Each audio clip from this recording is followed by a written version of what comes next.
সুপ্রিয় একাদশ শ্রেণীর শিক্ষার্থী, অনলাইন ক্লাসে তোমাদের সবাইকে আরো একবার স্বাগত জানাচ্ছি। সুপ্রিয় শিক্ষার্থী, আমরা ব্যবসায় সংগঠন ও ব্যবস্থাপনা বিষয়টি পাঠ করছি। আমি আইনুন নাহার, ব্যবসায় সংগঠন ও ব্যবস্থাপনা বিষয়ের প্রভাষক, Lakers public school and college, Rangamati. সুপ্রিয় শিক্ষার্থী, অনলাইন ক্লাসে তোমাদের সবাইকে আমার আন্তরিক শুভেচ্ছা। আশা করছি তোমরা সবাই সুস্থ আছো এবং নিরাপদে আছো। তোমরা যে যার যার নিজের বাসায় অবস্থান করে শ্রেণী কার্যক্রমে অন্তর্ভুক্ত হচ্ছ। আমিও তোমাদের সাথে শ্রেণী কার্যক্রমে অন্তর্ভুক্ত হয়েছি। আমি তোমাদের ব্যবসায় সংগঠন ও ব্যবস্থাপনা প্রথম পত্র, প্রথম অধ্যায়, ব্যবসায়ীর মৌলিক ধারণা, এই অধ্যায়টি নিয়ে আলোচনা করছি। এই অধ্যায়টি হতে আমরা এর আগের ক্লাসে ব্যবসা কি, মানব সভ্যতার সাথে সাথে ব্যবসায়ীর কিভাবে ক্রমবিকাশ ঘটেছিল সেই সম্পর্কে বিস্তারিত পড়েছি। সুপ্রিয় শিক্ষার্থী, আজ আমরা সেই পাঠের ধারাবাহিকতা হিসেবে আজ আমি তোমাদের ব্যবসায়ীর বৈশিষ্ট্যগুলো নিয়ে আলোচনা করব। একটা ব্যবসায়ীর যে কিছু মৌলিক বৈশিষ্ট্য থাকে, সেই বৈশিষ্ট্যগুলো নিয়ে আমি তোমাদের সাথে আলোচনা করব। মূল ক্লাসে চলে যাওয়ার আগে আমি তোমাদের সাথে কয়েকটা কথা বলিনি যে ব্যবসায়ী সংগঠন ও ব্যবস্থাপনা, ইংরেজিতে আমরা যাকে বলছি বিজনেস অর্গানাইজেশন অ্যান্ড ম্যানেজমেন্ট, ছোট্ট করে যাকে আমরা বলি বোম। তো এই বিষয়টা আসলে আমরা কেন পড়ছি? এই বিষয়টা পড়ার একটা তাত্ত্বিক বিষয়, এত তত্ত্ব কথা এসব পড়ার কি সত্যি কোনো যৌক্তিকতা আছে? বিষয়টা হচ্ছে, আমরা এক কথায় যদি বলি তাহলে বলবো যে অবশ্যই প্রয়োজন আছে। আমরা আমাদের যে দেশ, আমাদের যে বাংলাদেশ, ছোট্ট বাংলাদেশ, এই ছোট্ট বাংলাদেশে আমরা এত বেশি মানুষ যে আমাদের দেশের সরকার, আমাদের দেশের যারা পৃষ্ঠপোষকতায় আছেন, তারা আমাদের এই বিশাল জনগোষ্ঠীর কর্মসংস্থান করতে রীতিমতো হিমশিম খেয়ে যাচ্ছে। সেই অবস্থায় কিন্তু আমরা যদি এক শ্রেণীর উদ্যোক্তা তৈরি করে ফেলতে পারি, তাহলে কিন্তু এই বিশাল মানুষের কর্মসংস্থানের যে হাহাকার, সেটা কিন্তু অনেকখানি লাঘব হবে। তাহলে উদ্যোক্তা শ্রেণী তৈরি করার জন্য এই ব্যবসায় সংগঠন ও ব্যবস্থাপনা বিষয়টা পাঠ করা অত্যন্ত জরুরি। কারণ আমি যদি তোমাকে বলে দিই যে তোমার সামনে একটা পিলার আছে, তোমার মনে করো তোমার চোখ বন্ধ, আমি তোমাকে বললাম যে তুমি হাঁটো, তুমি হাঁটবে, যতবারই হাঁটবে ততবারই কিন্তু তুমি হোঁচট খেয়ে পড়ে যাবে। কিন্তু আমি যদি তোমাকে এটা বলে দিই যে তোমার চোখ বন্ধ অবস্থায়ও যে তোমার ডানে একটা পিলার আছে, তুমি যদি আরো 5-7 গজ সামনে যাও, তার বামে তোমার আরেকটি পিলার আছে, তাহলে কিন্তু তুমি চোখ বন্ধ থাকলেও অনেকখানি সে বাধাটা পেরিয়ে যেতে পারবে। ব্যবসায় সংগঠন ও ব্যবস্থাপনা ব্যবসায় বিষয়ে বা উদ্যোক্তা তৈরি করার ক্ষেত্রে এই কাজগুলো করে। ব্যবসায় সংগঠন ও ব্যবস্থাপনা আমরা যদি পাঠ করি, আমরা যদি পড়ি, তাহলে আমরা জানতে পারবো যে একটা উদ্যোক্তা শ্রেণী তৈরি করার জন্য বা একজন উদ্যোক্তা বা একজন ব্যবসায়ীর কি কি কাজ আছে, কি কি কাজগুলো উনি সম্পাদন করবে, সেই সম্পর্কে যদি আমরা আগে থেকে জেনে শারীরিক, মানসিক এবং দক্ষতার ভিত্তিতে এই জন্য প্রিপারেশন নিয়ে ফেলি, তাহলে কিন্তু আমরা সেই রাস্তায় হাঁটতে অনেক বেশি সহজেই হাঁটতে পারবো। কিন্তু আবার এটাও ঠিক যে একটা সাংগঠনিক একটা কাঠামো, একটা স্তর, সেই সাংগঠনিক কাঠামোটা যদি আমরা সঠিকভাবে পরিচালনা করতে যাই, তাহলেও কিন্তু আমাদের এই ব্যবসায় সংগঠন ও ব্যবস্থাপনা বিষয়টা পড়তে হয়। আবার একইভাবে এটাও বলতে পারি যে আমাদের প্রতিনিয়ত আমাদের দৈনন্দিন জীবনের সাথেও কিন্তু এই ব্যবস্থাপনাটা মিশে আছে আঙ্গিকভাবে। তাহলে ব্যবসায় সংগঠন ও ব্যবস্থাপনা শুধু যে ব্যবসায় ক্ষেত্রে প্রয়োজন তা কিন্তু না, এটি আমাদের দৈনন্দিন কাজ থেকে শুরু করে রাষ্ট্র পরিচালনা পর্যন্ত, এমনকি মহাকাশ যান কিভাবে পরিচালিত হবে সেটার সাথেও কিন্তু ব্যবস্থাপনার সম্পৃক্ততা আছে। সুতরাং একেবারে ছোট কাজ থেকে একেবারে বড় কাজ, সব বিষয়ে ব্যবস্থাপনার ছোটখাটো সাহায্য সহযোগিতার প্রয়োজন হয়। আমাদের ভিতরে যদি এই ছোটখাটো জ্ঞানগুলো অর্জিত হয় তাহলে কিন্তু আমরা খুব সহজেই এই পথটাতে, যে পথে অনেক বেশি কাটা ছড়ানো থাকে, তার উপরে আবার চোখটা বন্ধ থাকে, আমরা সেই পথে কিন্তু খুব সহজেই হাঁটতে পারবো। তাহলে সুপ্রিয় শিক্ষার্থী, আমি আজ তোমাদের ব্যবসায় সংগঠন ও ব্যবস্থাপনা, বিজনেস অর্গানাইজেশন এন্ড ম্যানেজমেন্ট, ছোট কথায় যাকে আমরা বোম বলি, এই বিষয়টা কেন আমরা পাঠ করব সেটা সম্পর্কে তোমাদের একটু জানিয়ে রাখলাম। চলো তাহলে এইবার আমরা ব্যবসায়ের বৈশিষ্ট্যগুলো নিয়ে আলোচনা করি। দেখো, ব্যবসায়ের কিছু বৈশিষ্ট্য আমি বোর্ডে লিখে রেখেছি। এই বৈশিষ্ট্য যেগুলো বলছি সেইগুলো পড়ার আগে আমরা ব্যবসা কাকে বলে সেই কথাটা আরেকবার মনে করার চেষ্টা করি। আমি এর আগের ক্লাসে তোমাদের ব্যবসা কি এবং ব্যবসায়ের উৎপত্তি বা ক্রমবিকাশ আমি তোমাদেরকে পাঠদান করেছিলাম। তো সেখান থেকে তোমাদের নিশ্চয়ই মনে আছে যে ব্যবসা কি। আমি বলেছিলাম যে যেই কোনো বৈধ অর্থনৈতিক কর্মকাণ্ড, সেটা সামাজিক উপকারের জন্য হোক, যে কোনো অর্থনৈতিক বৈধ কর্মকাণ্ড যেটা মানুষের কল্যাণ সাধন করে, সেই রকম কার্যাবলীকে আমরা কি বলছি? ব্যবসা বলছি। দেখো, কয়েকটা বিষয় এখানে তোমরা একটু লক্ষ্য করো। বলছি কি? বৈধ অর্থনৈতিক কর্মকাণ্ড। তাহলে বৈধ হতে হবে, অর্থনৈতিক কর্মকাণ্ড হতে হবে এবং কাজ হতে হবে। আবার একই সাথে বলছি যে বৈধ অর্থনৈতিক কর্মকাণ্ড মানুষের কল্যাণ সাধনের উদ্দেশ্যে। যদি যেই কাজটা অর্থনৈতিক এবং কর্মকাণ্ড কিন্তু সেটা মানুষের উপকার সাধন করে না, সেই রকম কোনো কাজকে বা সেই রকম অর্থনৈতিক কোনো কর্মকাণ্ডকে আমরা ব্যবসা বলবো না। এই সকল বিষয়গুলি কিন্তু আমরা এই বৈশিষ্ট্যের মধ্যেই খুঁজে পাবো। চলো তাহলে আমরা দেখি প্রথম বৈশিষ্ট্যের মধ্যে কি আছে। প্রথম বৈশিষ্ট্য বলছে যে মুনাফা অর্জনের উদ্দেশ্য, অর্থাৎ ব্যবসা হতে হবে মুনাফা অর্জনের উদ্দেশ্যে। মুনাফা অর্জনের উদ্দেশ্য ছাড়া অন্য কোনো কারণে যদি আমরা ব্যবসায়িক কার্যক্রম পরিচালনা করি বা কোনো লেনদেন সম্পাদন করি, তাহলে সেটাকে কিন্তু আমরা ব্যবসা বলবো না। আমি আবার বলছি যে মুনাফা অর্জন মানে আমি যখন ব্যবসা করব, সেই ব্যবসায় আমার লাভ হোক ক্ষতি হোক, যে কোনো একটা কিছু থাকতে হবে। লাভ ক্ষতি ছাড়া যদি কোনো লেনদেন হয়, সেটাকে আমরা কিন্তু ব্যবসা বলবো না। মনে করি আমার মা অসুস্থ, আমি ওনাকে ওষুধ দিলাম খাওয়ার জন্য, আমি দিলাম, উনি নিলেন, তাহলে এটা কিন্তু লেনদেন।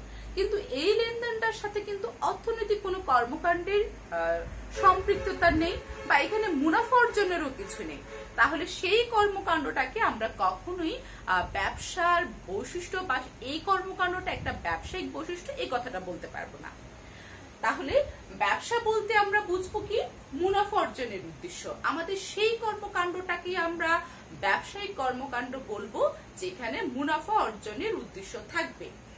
তারপর বলছে কি? আইনগত বৈধতা। অবশ্যই আইনগত বৈধতা থাকবে।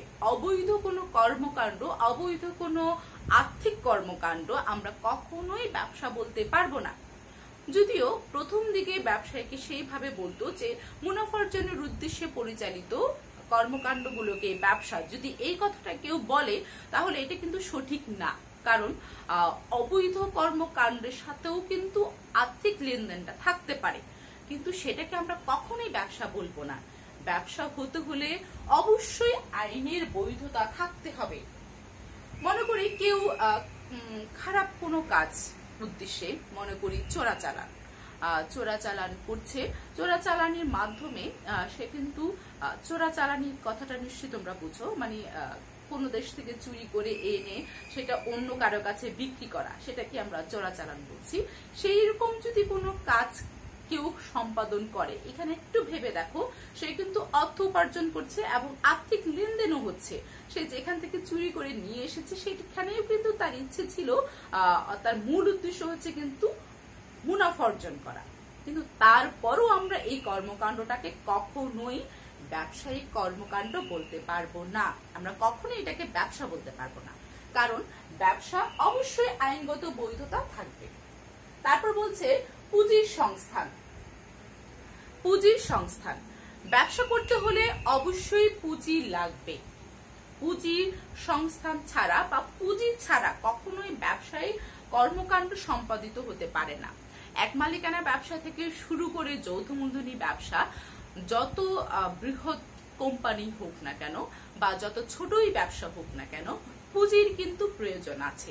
সেটা 2000 হোক, 5000 হোক, 10 লক্ষ হোক, 10 কোটি হোক, যাই হবে হোক, তার সংখ্যা কিন্তু পুঁজির প্রয়োজন হবে। একটু আগে আমি যে তোমাদের একটু উদাহরণ দিয়েছিলাম যে চুরি করে এনে আরেকজনের কাছে বিক্রি করছে, এখানে কিন্তু তার কোনো পুঁজি নেই।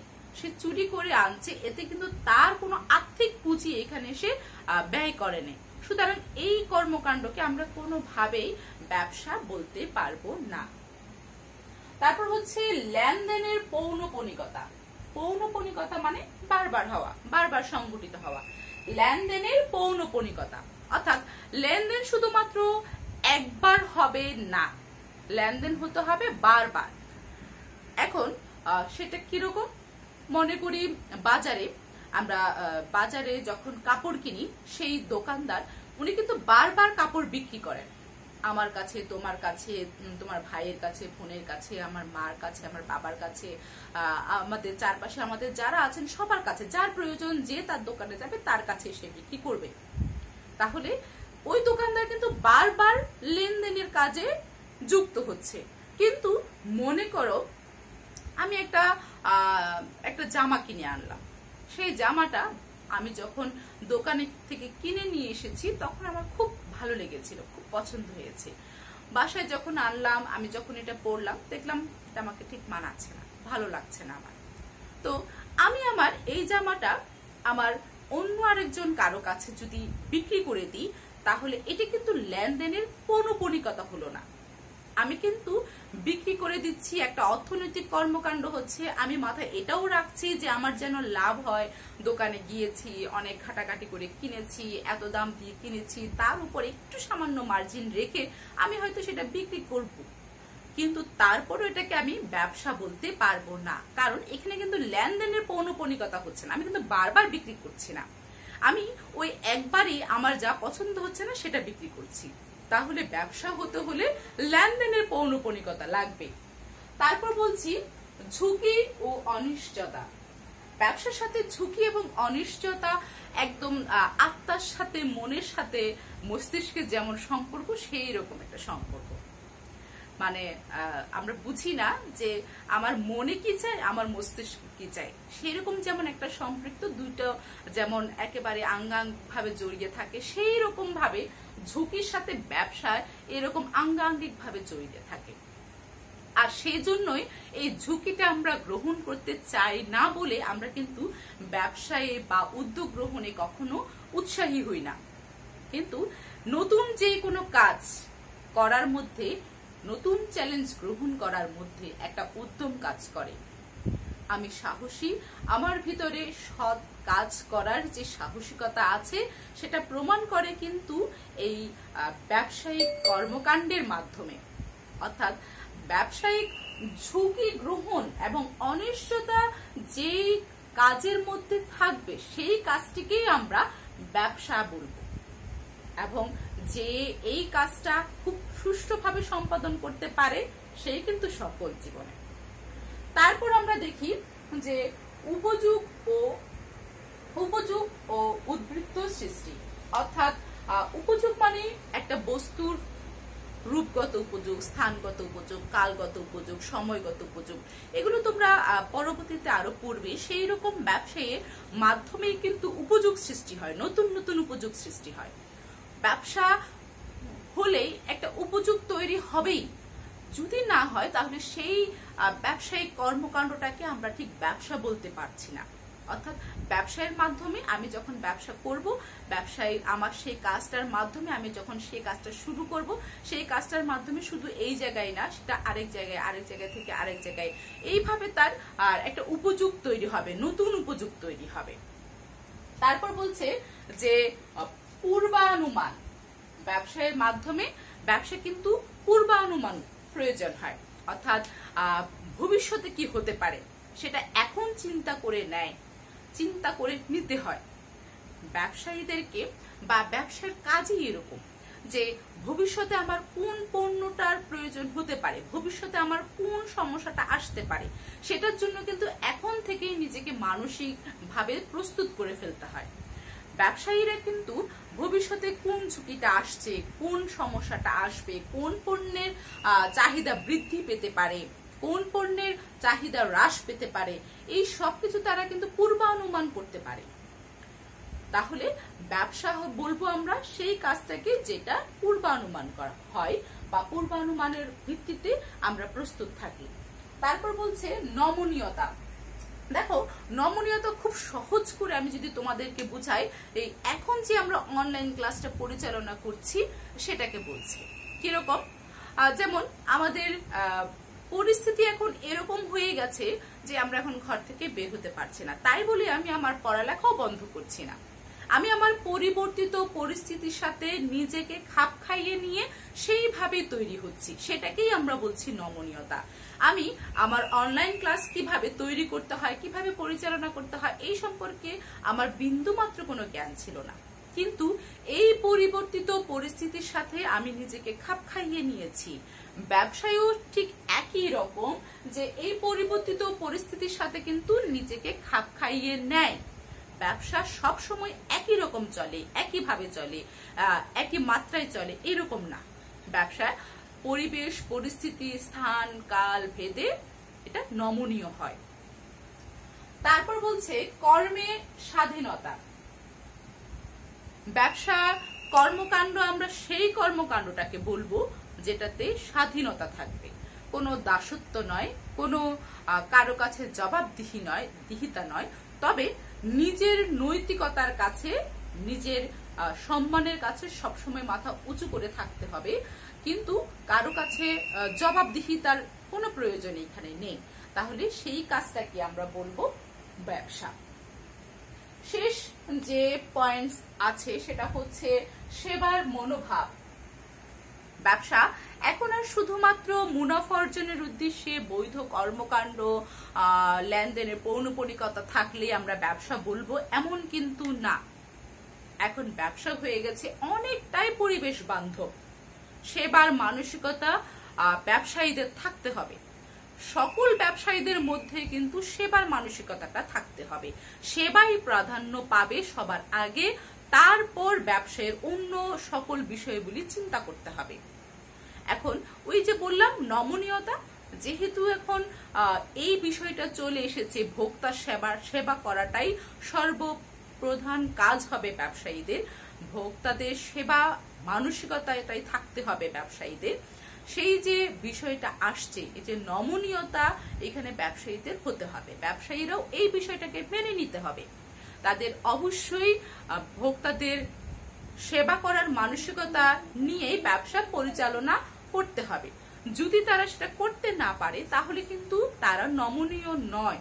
আর যারা নমনীয় নয় তারা তো অবশ্যই ব্যবসায়ে সফল হতে পারবে না, বা ব্যবসায়ে সেই কাজটাকে আমরা অন্তর্ভুক্ত করতে পারবো না।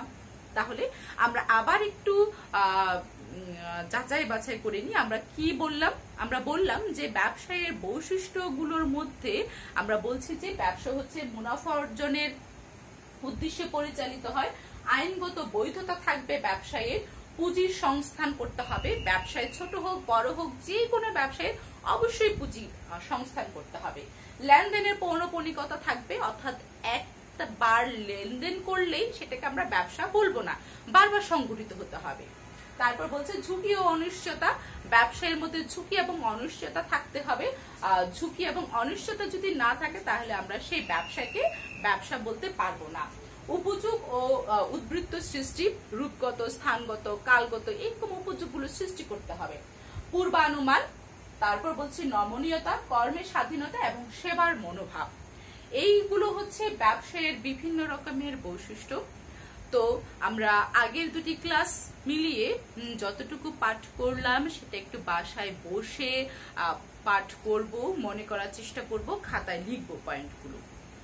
একটা কথা বলে রাখি, এটা হচ্ছে যে অল্প অল্প করে ময়লা পরিষ্কার করে ফেলে তার কিন্তু ময়লা বালতি কখনো ভর্তি হয় না। কিন্তু যে ময়লার ঝুড়িতে শুধু ময়লা ফেলতেই থাকে, তার ময়লার ঝুড়ি কিন্তু খুব দ্রুতই ভর্তি হয়ে যায়। তো তোমরাও যদি তোমাদের পাঠগুলো অল্প অল্প করে, আমি যেমন অল্প অল্প করে তোমাদের প্রতিদিন পাঠদান করছি, সেই বিষয়গুলো যদি তোমরা অল্প অল্প করে পড়ে নাও, তাহলে কিন্তু তোমাদের পরবর্তীতে অনেক বিশাল পড়া জমে যাবে না। সুপ্রিয় শিক্ষার্থী, আশা করছি আমার এই ছোট্ট অনুরোধটুকু তোমরা রাখবে। তোমরা প্রতিদিনের পড়া প্রতিদিন শেষ করে ফেলবে। আমি যে পয়েন্টসগুলো বললাম সেগুলো খাতায় 3 থেকে 5 বার যদি লিখো, তোমার মাথায় এমনিতে সেটা বসে যাবে। আর এইখান থেকে যদি কোনো একটা টপিকস তুমি না বুঝো, কোনো একটা পয়েন্টস তুমি যদি না বুঝো, আমাকে জিজ্ঞেস করতে পারো, আমার কমেন্ট বক্সে তোমরা সেটা জানাবে। আমি অবশ্যই তার পরবর্তী ক্লাসে হবে না, সব একসাথে জমা করে একদিন আর একটা ক্লাস নিয়ে নেব, তাহলে সবার সব সমস্যার সমাধান হয়ে যাবে। সবাইকে অনেক অনেক শুভেচ্ছা। পরবর্তী ক্লাসে আবার দেখা হবে। সবাই ভালো থাকবে, সুস্থ থাকবে। ধন্যবাদ সবাইকে।